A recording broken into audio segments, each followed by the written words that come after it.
নমস্কাৰ। কবি নৱকান্ত বৰুৱাৰ কবিতা মনত পৰেনে অৰুন্ধতী। বাৰিষাৰ ৰাতি তোমাৰ কবিক মনত পৰেনে অৰুন্ধতী। সেমেকা পোহৰে পাহৰাই দিয়া তোমাৰ খোপাৰ আবেলি আবেলি কুণ্ড মনত পৰেনে অৰুন্ধতী।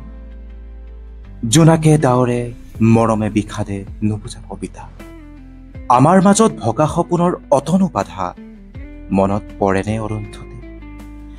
মনত পৰেনে অৰুন্ধতী দুবৰি বনত মুকুতাৰ মণি, চুলিৰ মেঘত লাহি আঙুলিৰ বহুতো জোম। জোৱাৰৰ বাবে সাগৰ নাছিল, বৰফৰ দৰে চেঁচা পৰশতো সিজে কি শান্তি অৰুন্ধতী। অৰুন্ধতী বহুতো আকাশ পাৰ হৈ অহা ধুমুহা পক্ষীৰ এটি লহমাৰ নীৰ, বহুতো সপোন পাৰ হৈ অহা কেঁচা টোপনিৰ ভিৰৰ মাজত সেই এটা মাথো উজাগৰ ৰাতি মনত পৰেনে অৰুন্ধতী। বাৰিষাৰ ৰাতি তোমাৰ কবিক মনত পৰেনে অৰুন্ধতী। ধন্যবাদ।